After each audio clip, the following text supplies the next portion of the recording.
পবিত্র মাহে রমজান মাসে বিদ্যালয় বন্ধ থাকবে কিনা এই বিষয় নিয়ে সর্বশেষ update. Hello everyone, welcome to my YouTube channel education time. কেমন আছো তোমরা সবাই? আশা করি সকলেই ভালো আছো। আমি তোমাদের সাথে আরেকটি গুরুত্বপূর্ণ ভিডিও নিয়ে 2026 সালে পবিত্র মাহে রমজান মাসে বিদ্যালয় বন্ধ থাকবে কিনা এই বিষয় নিয়ে। এমনিতেই এই বিষয় নিয়ে অনেক নাটক চলতেছে, তো সর্বশেষ আপডেট জানবো যা সরাসরি দ্য ডেইলি ক্যাম্পাসের প্রতিবেদন। তো তোমরা ভিডিওটা না টেনে মনোযোগ দিয়ে দেখো সর্বশেষ আপডেট।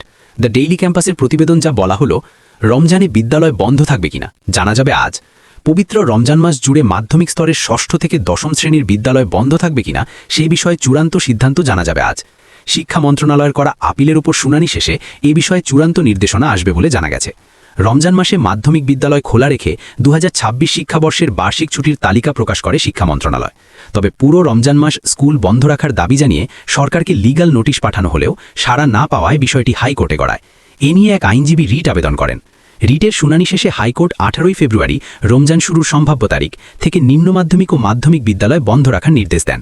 এতে ধারণা করা হচ্ছিল ওই তারিখ থেকে স্কুলে ছুটি ঘোষণা করবে শিক্ষা মন্ত্রণালয়, কিন্তু নিজেদের সিদ্ধান্তে অনড় থেকে মন্ত্রণালয় আপিল করে। রাষ্ট্রপক্ষের আবেদনের পরিপ্রেক্ষিতে সোমবার 16 ফেব্রুয়ারি রমজানে স্কুল বন্ধে হাইকোর্টে দেওয়া আদেশের ওপর স্থগিতাদেশ দেন। আপিল বিভাগের চেম্বার আদালত জাতিতাবির ফারা মাহবুব এই আদেশ দেন। আদালতে রাষ্ট্রপক্ষে শুনানি করেন অতিরিক্ত অ্যাটর্নি জেনারেল ব্যারিস্টার অনিক আর হক। তাকে সহযোগিতা করেন সহকারী অ্যাটর্নি জেনারেল মারিয়া তানজিমা। এর আগে রবিবার 14 ফেব্রুয়ারি বিচারপতি ফাহমিদা কাদের ও বিচারপতি মোহাম্মদ আসিফ হাসানের হাইকোর্ট বেঞ্চ পুরো রমজান মাসে সরকারি বেসরকারি নিম্ন মাধ্যমিক ও মাধ্যমিক বিদ্যালয় বন্ধ রাখার নির্দেশ দেন। রিটের পক্ষে শুনানি করেন আইনজীবী মোহাম্মদ ইলিয়াস আলী মণ্ডল ও অ্যাডভোকেট তানজিনা ববিলিজা। গত 5 জানুয়ারি সুপ্রিম কোর্টের আইনজীবী মোহাম্মদ ইলিয়াস আলী মণ্ডল সরকারকে আইনি নোটিশ পাঠিয়ে পুরো রমজান মাস স্কুল বন্ধ রাখার দাবি জানান। নোটিশে বলা হয়, বাংলাদেশের অধিকাংশ নাগরিক মুসলমান এবং স্বাধীনতার পর থেকে রমজান মাসে শিক্ষা প্রতিষ্ঠান বন্ধ রাখার প্রথা চালু রয়েছে।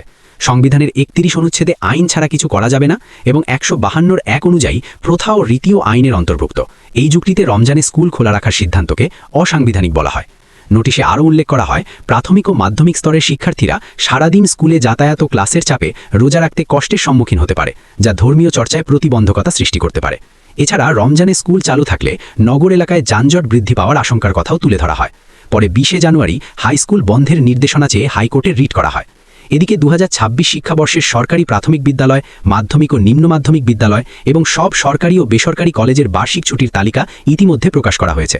সরকারি প্রাথমিক বিদ্যালয় আগের বছরের তুলনায় 12 দিন ছুটি কমানো হয়েছে এবং নতুন তালিকা অনুযায়ী 21 রমজান পর্যন্ত বিদ্যালয় খোলা থাকবে।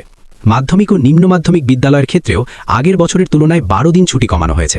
শবে মেরাজ, জন্মাষ্টমী ও আশুরা সহ কয়েকটি দিনের ছুটি বাতিল করে রমজানের অর্ধেকের বেশি সময় স্কুল খোলা রাখার সিদ্ধান্ত নেওয়া হয়। অন্যদিকে সরকারি ও বেসরকারি কলেজগুলোতে 72 দিন ছুটি নির্ধারণ করা হয়েছে, যার মধ্যে পুরো রমজান মাস বন্ধ থাকবে। ইতিমধ্যে 15 ফেব্রুয়ারি থেকে মাদ্রাসাগুলোতেও রমজানের ছুটি শুরু হয়েছে। আর তোমরা যারা এখনও আমাদের এডুকেশন টাইম চ্যানেলে নতুন, তারা সকলে আমাদের চ্যানেলটাকে সাবস্ক্রাইব করে সকল গুরুত্বপূর্ণ ভিডিওর নোটিফিকেশন সবার আগে পেতে পাশে থাকা বেল আইকনে অল চালু করে রাখো। আর যারা সাবস্ক্রাইব করেছে তাদেরকে অনেক ধন্যবাদ। এবং তোমরা ভিডিওটা প্রচুর শেয়ার করে তোমার বন্ধুদের দেখার সুযোগ করে দাও এবং একটা লাইক দিয়ে তোমার ভালো একটা মন্তব্য আমাদেরকে কমেন্টের মাধ্যমে জানাও। আজকে এখানেই শেষ করছি, আবারও দেখা হবে নতুন কোনো গুরুত্বপূর্ণ ভিডিও নিয়ে। তোমরা সবাই ভালো থাকো। Thanks for watching. আল্লাহ হাফেজ।